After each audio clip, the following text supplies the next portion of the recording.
Greetings to all of you. This is the last video you'll receive from me this semester. And I thought I would attempt to bring all things together to some extent.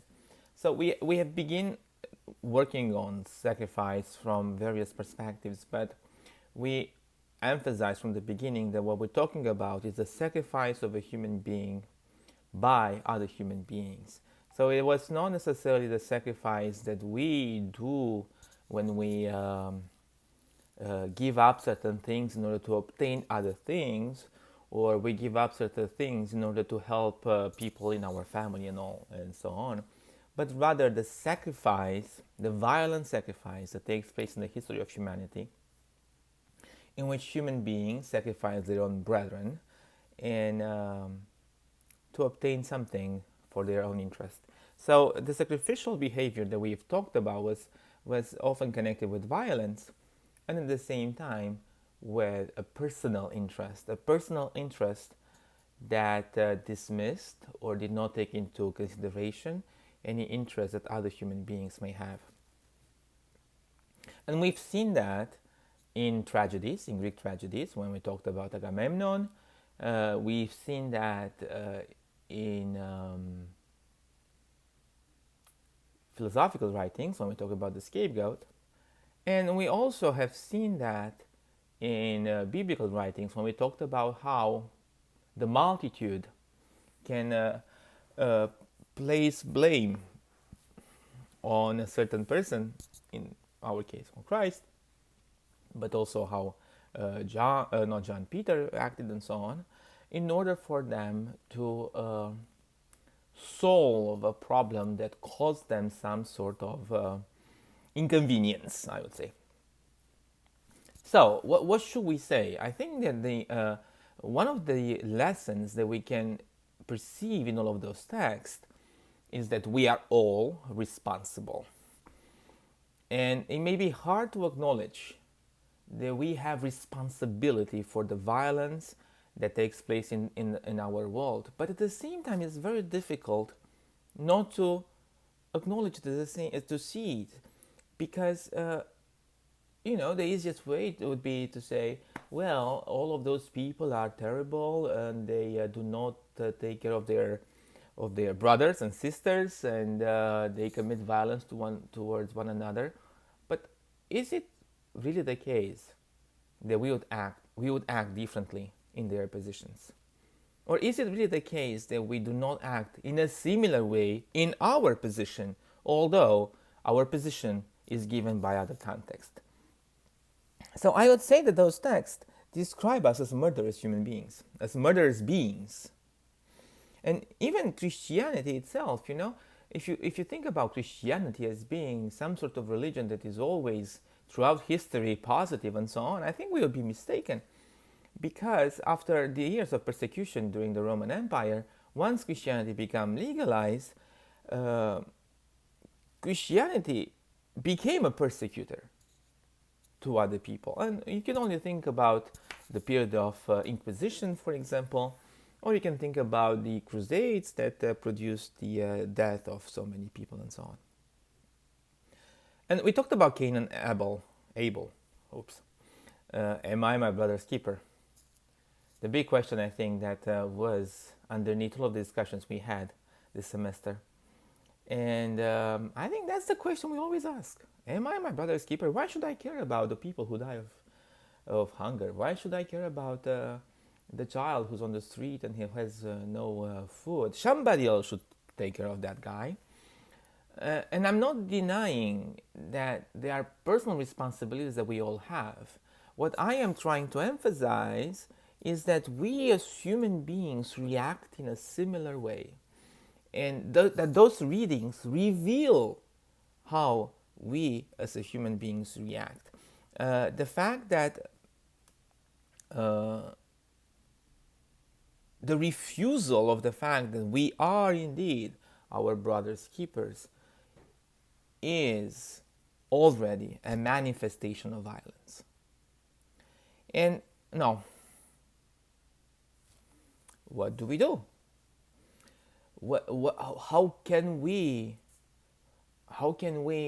act in this life? One of the questions that could be taken from these readings. Well, we can either act as accusers, and I'm talking now especially the interpretation that you have towards the. I'm showing here because that's where my book is, the scapegoat. Towards the end of the scapegoat, we can either act as accusers, Satan. In fact, the word for Satan in Hebrew, that's what it means, the accuser.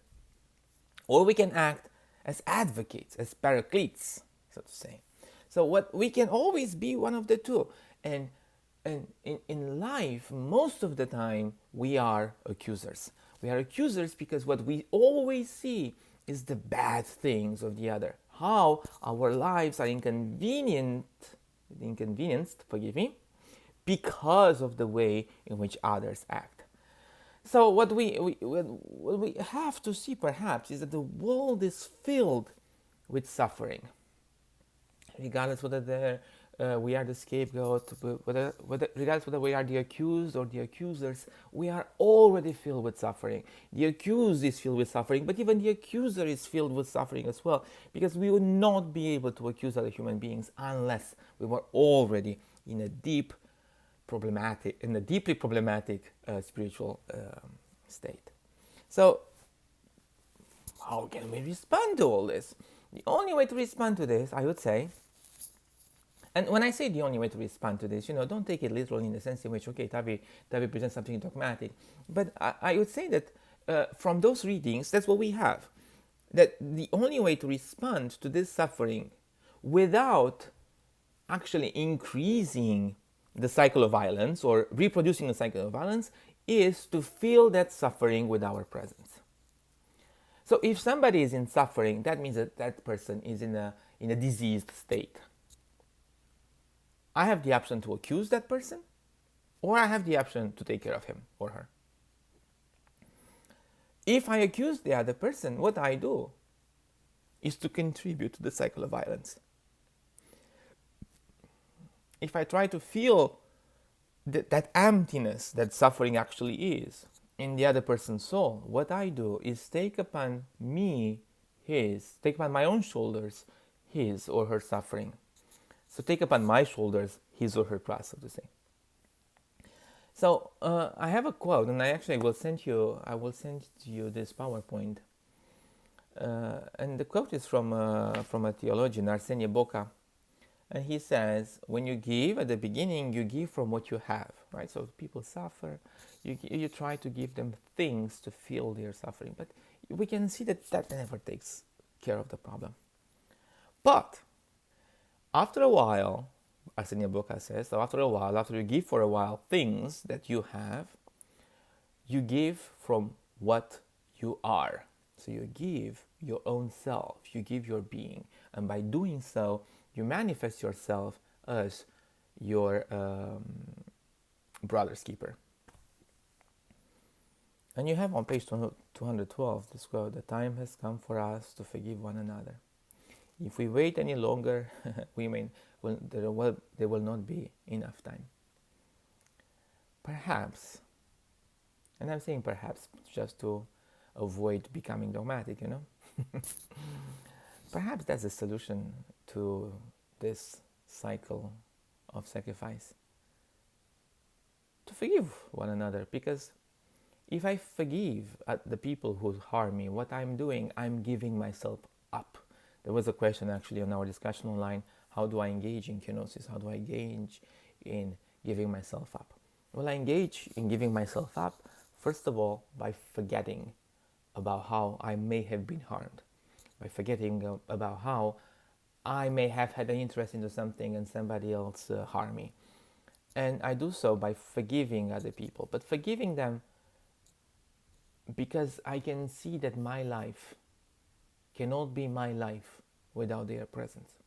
Because for the good or for the bad, we belong to each other's lives. And we have already a place in other people's hearts just by being there, by being present, without necessarily giving ourselves to them, but rather because we move around into their world. And I've said this before, but I don't live in your lives, in your worlds, and you don't live in mine either. Even if we all belong to the same world. My whole life, I was not in the position to deal with Tavi's presence. Tavi was never my father, was never my son, he was never my husband, he was never my teacher, and I don't know how to deal with a person like Tavi. All of you do. You deal with someone like me. You get videos from me. And I have to acknowledge that I'm responsible for your lives. I'm responsible not because, only due to me you can become nurses, social workers, or health sciences, whatever major you are. I'm responsible because, whether I want it or not, I touch your lives. And you are responsible too for everybody around yourself. I cannot tell you that, because this kind of responsibility can only come from inside. I'm telling you as a principle, but I cannot tell you you are responsible, because in that case I will become an accuser, I become Satan. But in order to be paraclete, to be advocate, I have to acknowledge that kind of responsibility, and I have to see that your lives, that I contribute to your lives, whether I want it or not. So I will have to do my best and pray, perhaps, that my contribution to your lives is for the better. And that's a huge responsibility. A beautiful one, I might add, but a huge one at the same time. So may you be well. I look forward to reading your papers. And I look forward to seeing you in other courses of philosophy. If you enjoy philosophy, as you know, we have a philosophy minor at our college now. And I would be excited to work with those of you who enjoy the field. Be well.